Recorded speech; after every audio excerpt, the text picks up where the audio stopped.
Voilà, on va ouvrir la parole de Dieu tout de suite. J'espère que vous allez bien. Voilà, les plus jeunes, ils vont très bien parce que c'est les vacances.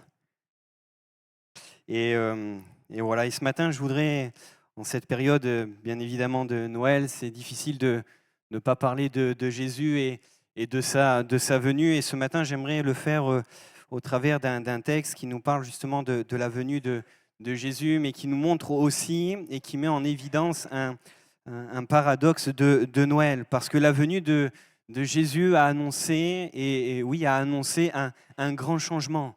Un changement de modèle, un changement de pensée. Lui, le roi de gloire qui est venu à annoncer un royaume finalement qui est complètement différent des royaumes de ce monde et des principes de ce monde. Et ce matin, je vous invite à faire cette lecture dans l'Évangile selon Luc au chapitre 1er. Et à partir du verset 46, il s'agit ici du cantique de Marie. Mais juste avant de faire notre lecture, et très rapidement, je vais resituer un petit peu le contexte de ce passage. Marie, elle a eu la visite de l'ange qui lui a dit qu'elle allait être enceinte, qu'elle allait donner naissance à Jésus, ce sauveur du monde. Et pas Jésus, pardon, Marie est encore enceinte. Elle a cette confirmation que le Saint-Esprit est l'a véritablement couverte de son ombre, et elle sait qu'elle est enceinte. Et même lorsqu'elle va aller chez Élisabeth, Élisabeth, inspirée par l'Esprit, va lui dire « Mais tu es bénie », et l'enfant qui était dans le sein d'Élisabeth va tressaillir.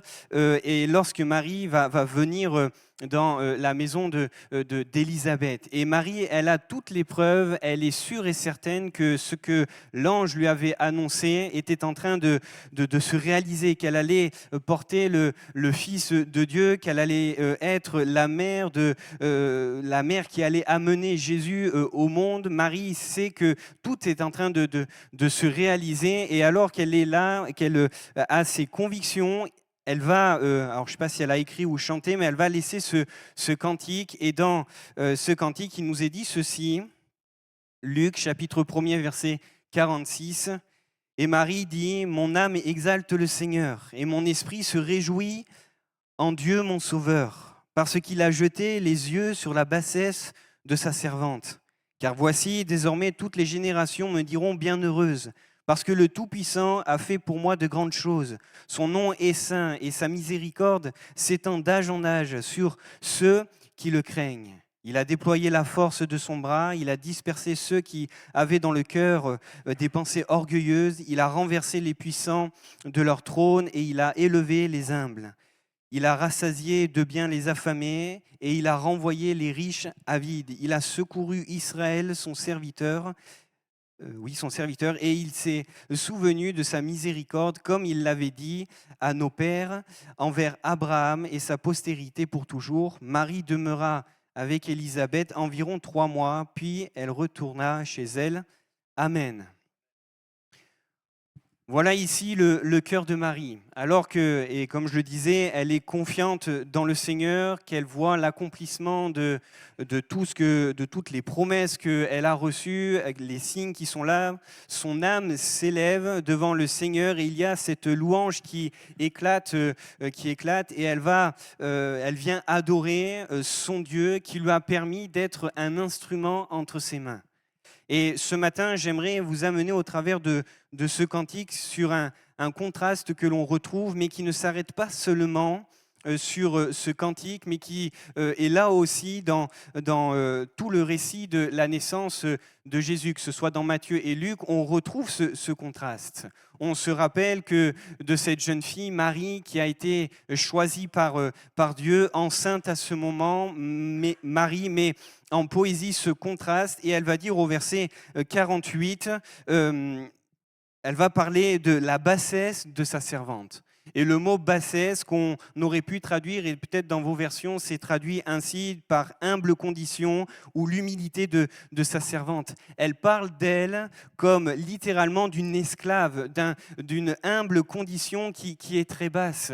Elle parle sûrement d'une réalité. Marie n'était pas riche, elle n'avait pas beaucoup de biens, ce n'était pas une jeune fille qui avait forcément beaucoup de moyens, mais elle met en avant ce qui va changer dans la venue de Jésus. Elle va mettre sa condition en contraste avec ce que Jésus va apporter au moment où il va venir. Et elle va dire à la suite, car voici désormais toutes les générations me diront bienheureuse. Et Marie qui parle et qui fait ce premier contraste concernant sa personne, elle qui est d'une condition humble, qui est de condition basse, qui n'a pas grand-chose, elle qui se situe comme une esclave de Dieu, elle dit qu'au moment où Jésus va venir, il va y avoir un bouleversement. Il va y avoir un bouleversement. Elle dit, elle qui était de condition humble, elle va être vue de toutes les générations et elle va être bénie.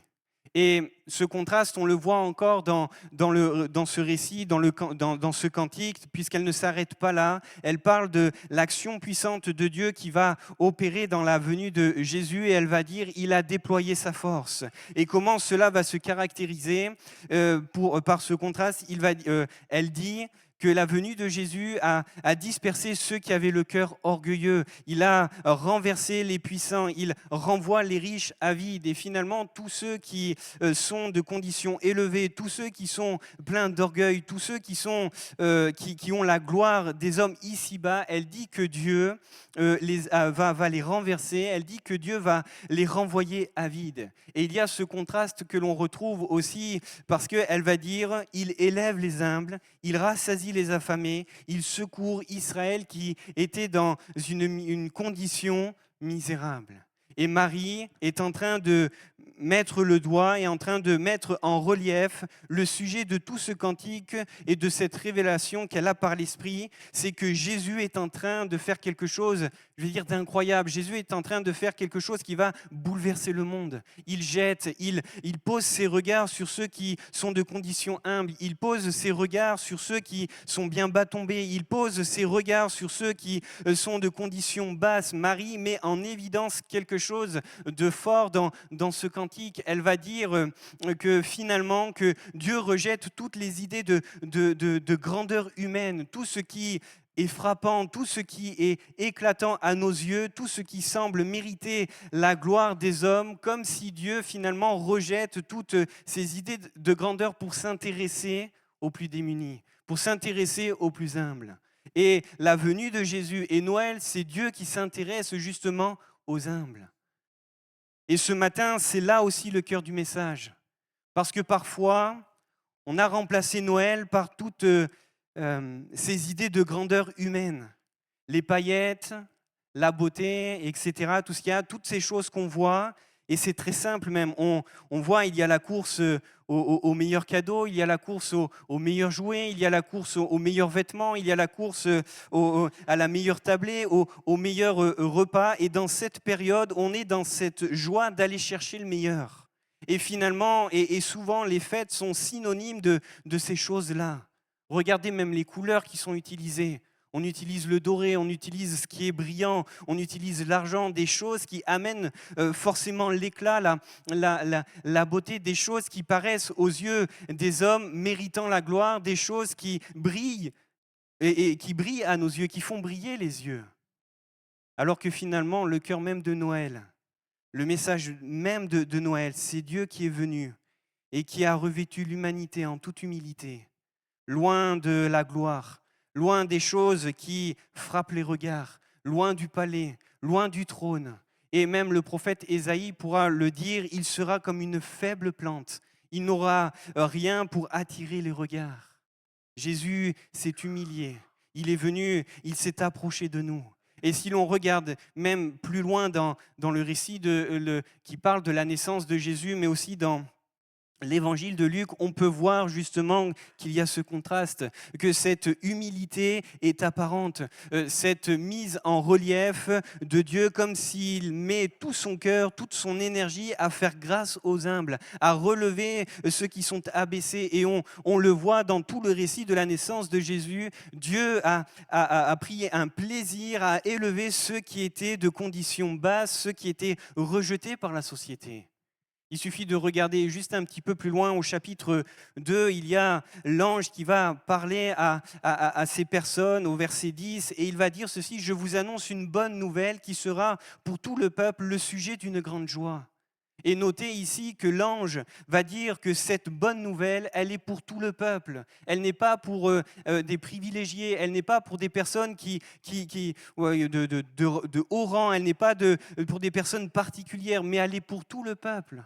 Et lorsque l'ange s'adresse, il parle donc à des personnes qui ont été choisies comme étant les représentants du peuple, comme étant ceux qui allaient représenter le peuple, parce qu'ils vont recevoir cette nouvelle qui est destinée à l'ensemble du peuple. Alors on pourrait se dire, à qui donc l'ange parle? Qui sont les représentants du peuple que Dieu a choisis? Et si vous regardez aujourd'hui dans notre contexte et dans notre monde, s'il faut choisir des représentants, et vous serez d'accord avec moi, on choisit toujours celui qui parle bien, celui qui présente bien, celui peut-être qui a fait de hautes études, celui qui a une belle apparence, qui a une bonne condition, et c'est comme cela que ça fonctionne. Dans le milieu politique, c'est ainsi, dans le monde du travail, et de manière générale, c'est comme cela, c'est toujours ainsi. Et ceux qu'on envoie comme étant les représentants, ceux qui sont chargés de recevoir une nouvelle pour les autres, on choisit toujours les meilleurs. Mais là, dans ce texte, et dans le récit de la naissance de Jésus, Luc, au chapitre 2, va mentionner cela, c'est que l'ange est en train de parler à des bergers. L'ange ne parle pas à des rois, l'ange ne parle pas à des personnes qui ont fait de hautes études, à des scribes, il ne parle pas à des représentants de la loi, pas à des religieux, mais il parle à des bergers. Et dans le contexte, et sans exagérer le trait, les bergers étaient des personnes qui étaient déjà rejetées de la société, mais c'était aussi des personnes qui étaient simples et pauvres. Et pourtant, c'est eux que Dieu a choisis pour faire connaître la venue de Jésus. C'est eux que Dieu a choisis pour qu'ils soient des adorateurs privilégiés de Jésus. Et mon frère, ma sœur, je veux le souligner avec vous, que finalement, dans chaque portion de la vie de Jésus, dans son arrivée, dans l'annonce de sa venue, dans ce premier Noël, Jésus s'intéresse à ceux qui sont de conditions humbles. Jésus s'intéresse à ceux qui sont de conditions basses. Jésus a rejeté, a renversé quelque chose qui dans nos têtes aurait été tout ordonné et tout bien conçu. Que la gloire pour nous, ça représente automatiquement le palais, que ça représente automatiquement le trône, et non. Jésus est venu, il a été mis dans une mangeoire, dans une étable. Les représentants qui ont été choisis, ce n'étaient pas les meilleures personnes. La personne qui a été choisie pour être cet instrument entre les mains de Dieu, pour faire venir Jésus dans le monde, cette personne elle-même s'est déclarée comme étant de conditions basses, comme étant une esclave du Seigneur. Et on voit dans tout ce passage qu'il y a un changement, un bouleversement. C'est que Noël, c'est que Dieu s'intéresse aux plus bas, à ceux qui sont plus bas. Et c'est incroyable de voir finalement que dans sa venue, Jésus bouleverse tous ces codes. On se serait attendu à ce que le Messie arrive dans un grand palais avec un beau tapis rouge. Pour Marie et Joseph, le palais, la meilleure des chambres, le meilleur des berceaux.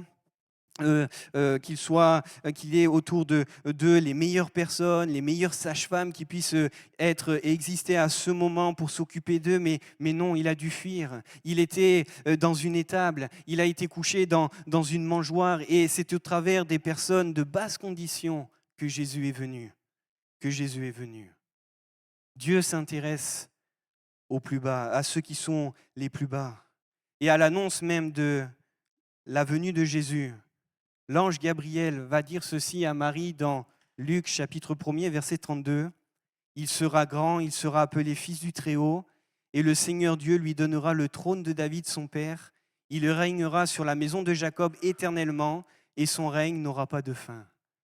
Et quand on regarde ici ce texte, on peut se dire on est loin et on est très loin de tout ce qui nous parle de bassesse. On est loin des termes très humbles. Il est question d'un grand roi, il est question d'être grand, d'un roi puissant, il est question d'un règne qui n'a pas de fin. Et pourtant, ce même Jésus qui est présenté en ces termes par l'ange Gabriel, lui qui est présenté à un rang élevé, grand, héritier du trône de David, héritier de la promesse, ce même Jésus, Luc nous dit que Marie va le coucher à sa naissance dans une mangeoire qui est réservée aux animaux. Ce même Jésus qui est décrit dans ces termes de rang élevé, digne, va naître dans la plus grande des simplicités.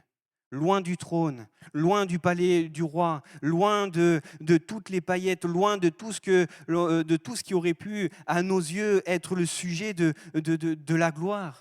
Jésus va naître dans une étable et placé dans une mangeoire et dans une condition, et dans la condition, la plus humble. Et même si l'ange est en train d'annoncer quelque chose de prophétique, il sera grand, c'est l'héritier du trône, c'est celui dont le règne n'aura pas de fin. Et c'est vrai tout ce qu'il annonce, ça s'est accompli. Mais pour un temps, il a fallu qu'il revête l'humanité dans une condition très humble. Et l'on pourrait se poser cette question. Pourquoi Dieu marque autant ce trait dans les Écritures ? Pourquoi Luc appuie autant là-dessus ? Pourquoi Luc fait relever au travers du cantique, mais même au travers de l'annonce de Jésus, fait relever des personnes de basse condition, et que c'est au travers de personnes de basse condition que Jésus est venu, qu'il est venu comme renverser des idées préconçues. Pourquoi Dieu insiste autant ? Parce que les évangiles sont venus nous présenter un roi, oui, mais un roi qui s'est abaissé, pour que ceux qui étaient abaissés soient élevés. Et c'est là l'œuvre de Jésus.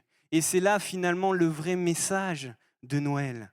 Pour tous ceux qui étaient bien bas tombés, pour tous ceux qui étaient dans des conditions basses, alors que cela fait 2000 ans que Jésus est venu, il s'est abaissé, il s'est humilié, mais dans le but de relever et d'élever ceux qui étaient abaissés, ceux qui étaient rejetés. Et c'est ce que Marie est en train de proclamer. Elle était de condition humble, mais Jésus venant l'a élevée au rang de celle qui l'a portée, de celle qui va être bénie, de celle qui va le mettre au monde. Les bergers qui étaient de condition humble, eux aussi rejetés, ont été choisis pour être les adorateurs, pour être les premiers porte-parole de la venue de Jésus. Et dans son cantique, Marie dira ceci, et elle a raison de l'affirmer, que Jésus, il est venu, il a renversé les puissants de leur trône, il a élevé les humbles.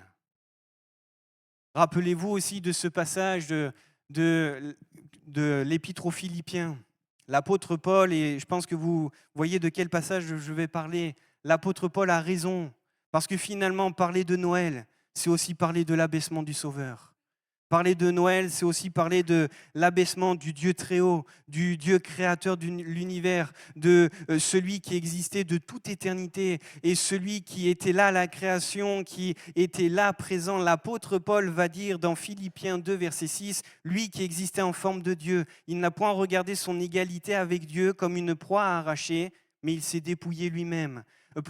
En prenant une forme de serviteur, en devenant semblable aux hommes, ayant paru comme un vrai homme. Il s'est humilié lui-même, se rendant obéissant jusqu'à la mort, même jusqu'à la mort de la croix. Et on ne peut pas parler de Noël et de la venue de Jésus sans parler de l'abaissement du roi des rois, sans parler de l'abaissement de Jésus. Et cela peut-être peut nous choquer. Cela peut nous choquer dans notre conception humaine. Cela peut peut-être parfois nous passer au-dessus parce qu'on est tellement habitué qu'à celui qu'on rende gloire, qu'à celui qui est élevé, qui est celui qui est digne de recevoir les hommages. C'est celui qui est rendu élevé. Mais pourtant, la venue de Jésus est venue renverser un ordre qui était là. Il s'est abaissé. C'est comme cela que Jésus est venu dans l'abaissement, dans l'humilité. Il s'est dépouillé, il a été méprisé. Et c'est là le message même de Noël, c'est là le message même de son royaume. Si Jésus s'est abaissé en venant dans le monde, s'il est venu bouleverser les codes, les façons de faire, de penser, de ce que l'on a l'habitude de voir, de concevoir, Jésus a aussi présenté un royaume qui était complètement différent. Un royaume qui n'était pas comme celui et ceux de ce monde. Jésus présente un royaume aux contours très différents de tout ce que l'on a l'habitude de voir, de tout ce que l'on a l'habitude de penser. Et lorsque Jésus même va présenter qui sont finalement les destinataires de ce royaume, on peut être un peu surpris. Parce que dans Matthieu chapitre 5, verset 3, Jésus dira ceci: « Heureux les pauvres en esprit, car le royaume des cieux est à eux. Heureux les affligés, car ils seront consolés. Heureux les débonnaires, car ils hériteront la terre. Heureux ceux qui ont faim et soif de la justice, car ils seront rassasiés. Heureux les miséricordieux, car ils obtiendront miséricorde. Heureux ceux qui ont le cœur pur, car ils verront Dieu. Heureux ceux qui procurent la paix, car ils seront appelés fils de Dieu. Heureux ceux qui sont persécutés pour la justice, car le royaume des cieux est à eux. » Et Jésus est en train de présenter son royaume, celui qu'il est venu annoncer, l'arrivée, l'entrée du royaume, mais celui aussi dont il est le roi. Et lorsqu'il présente ce royaume, Jésus présente les contours de son royaume avec ses béatitudes et ses proclamations. Sont heureux finalement ceux qui sembleraient à nos yeux ne pas être heureux. Pourquoi ? Parce que heureux ceux qui sont pauvres, heureux les pauvres en esprit, ou heureux ceux qui sont pauvres spirituellement, on n'est pas sûr qu'ils soient vraiment heureux. Heureux ceux qui sont affligés, ceux qui pleurent, ceux qui sont dans le deuil. Et je ne suis pas sûr dans notre raisonnement humain, ces gens sont et on placerait ces gens dans la catégorie de ceux qui vivent heureux. Et pourtant, Jésus est en train de bouleverser le monde. Jésus est en train de bouleverser tous les codes. Lui qui présente finalement le royaume qui vient, lui le roi qui est venu non pas dans la gloire, mais qui est venu dans l'humilité, qui est venu dans la condition la plus humble. Il est en train de présenter quelque chose de grand, quelque chose de puissant. C'est que le grand principe du règne de Dieu et ce que Jésus est venu établir, c'est que quiconque s'élèvera sera abaissé, mais quiconque s'abaissera sera élevé. Jésus est en entrant dans le monde, dans la condition la plus simple, dans la condition la plus humble, est en train aussi d'amener le chemin par lequel la grâce et la bénédiction coulent. Le chemin d'accès en direction de la gloire, c'est ce chemin qui passe par l'humilité. On n'est pas habitué à présenter peut-être les choses de cette manière. On aimerait pouvoir faire directement un raccourci pour atteindre tout de suite la gloire. Et pourtant, dans son évangile, Luc met beaucoup d'emphase sur cette notion et sur cette réalité. Jésus est venu en revêtant l'humanité, est venu en bouleversant un ordre. Il a élevé ceux qui sont abaissés. Il est, comme pourra le dire Marie dans son cantique, il est venu renverser les puissants et élever les humbles.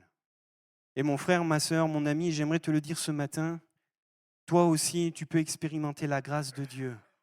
Nous pouvons, nous aussi, vivre la réalité de la puissance de Dieu qui agit puissamment dans nos vies. Mais nous rappeler de Noël, c'est nous rappeler aussi que ce chemin vers la gloire, c'est un chemin qui passe par l'humilité.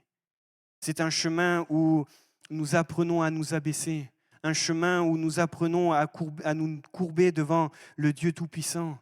Finalement, quand on regarde à Marie même et à son histoire, c'est ce qu'elle a fait. Elle a simplement accepté que le Seigneur agisse dans sa vie. Elle a simplement courbé sa volonté à celle du roi des rois. Et lorsque l'ange va lui dire « La puissance du Très-Haut te couvrira et c'est ainsi que tu seras enceinte », elle ne dit pas que ce n'est pas possible, non.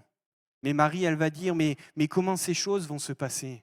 Comment ces choses vont se passer ?» Marie ne remet pas en cause la capacité, la toute-puissance de Dieu, mais elle veut juste comprendre comment Dieu va opérer. Et voyez le cœur de cette servante, Elle a simplement demandé, elle a courbé sa volonté, elle a simplement demandé à Dieu comment ces choses pouvaient se passer. Et dans son humilité, elle a simplement, dans son abaissement devant le Seigneur, devant le Dieu Tout-Puissant, elle va vivre une grâce. Elle va porter Jésus et elle va pouvoir dire, inspirée par l'Esprit, que Jésus est venu pour élever ceux qui sont humbles. Alors peut-être que ce matin, je voudrais m'adresser à quelqu'un, peut-être à quelqu'un de manière plus particulière qui a l'impression d'être au plus bas, qui a l'impression que ces temps, et peut-être même que cette fin d'année est très compliquée, difficile, pénible, lourde. Peut-être que tu as l'impression de ne plus avoir de ressources. Peut-être que c'est même vraiment le cas, et c'est très littéral ce que je dis, tu n'as plus de ressources.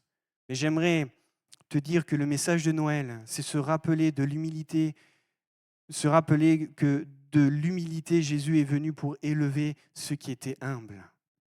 Que dans cette condition, peut-être où tu as l'impression d'avoir tout perdu, c'est là où le Seigneur veut venir.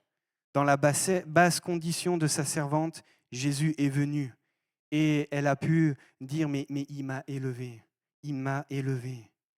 Et c'est ce qu'il voudrait faire aussi dans ta vie. Il est celui qui est venu pour t'élever. J'aimerais avancer et arriver sur la fin du message. Et nous avons cité tout à l'heure l'épître de Paul aux Philippiens, parlant de Jésus qui s'est abaissé, il s'est humilié, il s'est dépouillé. Et juste après cela, au verset 9, Paul dira ceci, « C'est pourquoi, c'est-à-dire à cause de son abaissement, Dieu l'a souverainement élevé et lui a donné le nom qui est au-dessus de tout nom. » Et mon frère, ma sœur, j'aimerais le dire simplement que si ça a été le cas si c'est le cas pour chacun d'entre nous ce matin, c'est parce que ça a été le cas pour Jésus.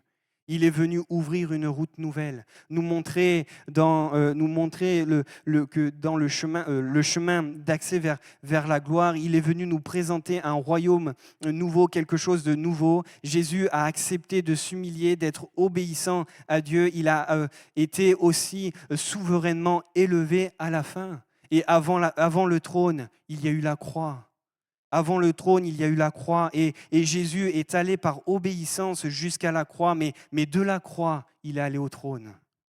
Pourquoi ? Parce que Dieu a ses regards. Il a jeté ses regards sur sa servante qui était de basse condition, mais il a jeté aussi ses regards sur son fils qui s'est abaissé, sur son fils qui a revêtu l'humanité, qui a souffert, qui s'est dépouillé, et Dieu l'a souverainement élevé.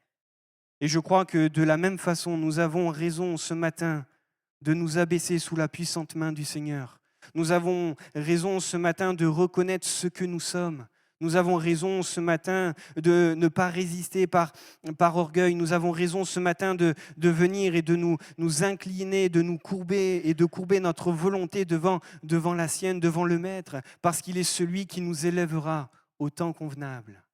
L'apôtre Pierre pourra le dire dans son épître, Dieu résiste aux orgueilleux, mais il fait grâce aux humbles. Et ça, c'est juste un rappel de ce que l'on retrouve dans l'évangile de Luc.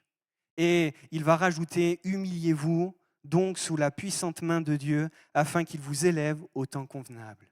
Et remarquez que l'apôtre Pierre nous présente finalement le même chemin que Jésus nous a présenté.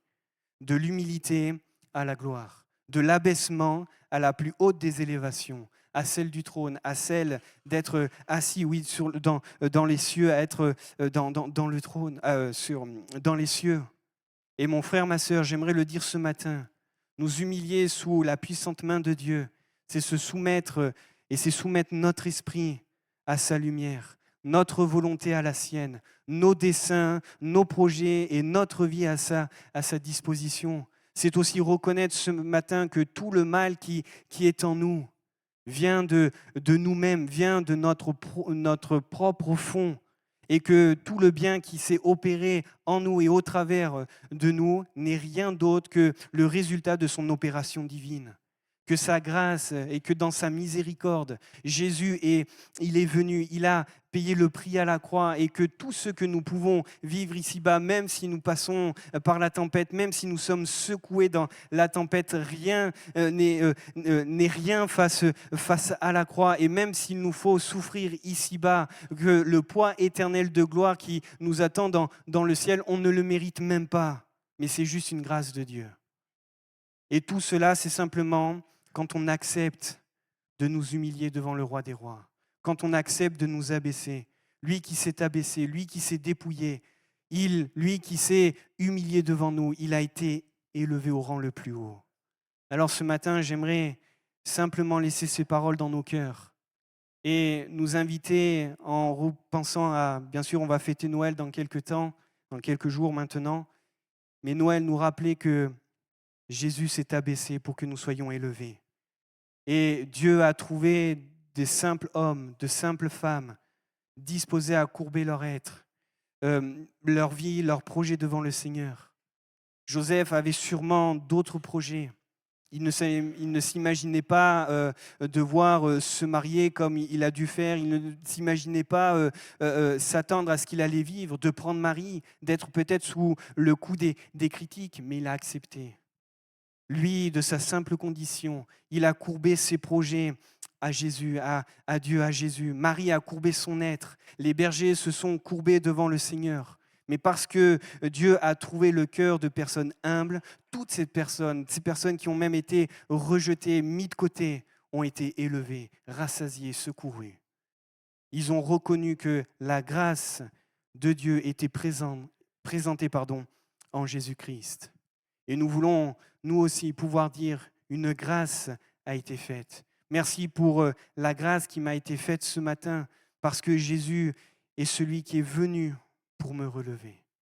Et nous rappeler de Noël, c'est nous rappeler que Dieu s'est abaissé en la personne de Jésus pour nous sauver, pour nous pardonner, pour nous réconcilier avec lui et pour nous donner et nous faire part et que nous puissions rentrer tout à nouveau dans son royaume.